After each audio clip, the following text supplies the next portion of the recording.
మగువలకు బంగారం అంటే ఎంతో ప్రీతి. ఇంట్లో ఏ చిన్న ఫంక్షన్ జరిగినా మహిళలు ఎక్కువగా బంగారం కొనుగోలు చేసేందుకే ఇంట్రెస్ట్ చూపిస్తూ ఉంటారు. అలాంటి బంగారం ధరలు మాత్రం స్థిరంగా ఉండవు. రోజువారీగా బంగారం, వెండి ధరలు మారుతూనే ఉంటాయి. ఈ నేపథ్యంలోనే యోయో ఛానల్ తమ వ్యూవర్స్ కోసం బంగారం ధరలకు సంబంధించిన సమాచారాన్ని మీకు అందిస్తోంది. గడిచిన వారం రోజులుగా బంగారం ధరలు స్థిరంగా కొనసాగుతున్నాయి. తక్కువ మొత్తం తగ్గుదల కూడా కనిపిస్తోంది. తాజాగా సోమవారం కూడా బంగారం ధరలో తగ్గుదల కనిపించింది. 10 గ్రాముల ధరపై రూ. 10 తగ్గింది. బులియన్ మార్కెట్లో 22 క్యారెట్ల 10 గ్రాముల బంగారం ధర రూ.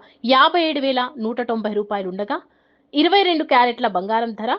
62,390 వద్ద కొనసాగుతోంది. వెండి కూడా బంగారం బాటలోనే నడుస్తుంది. సోమవారం వెండి ధరలో తగ్గుదల కనిపించింది.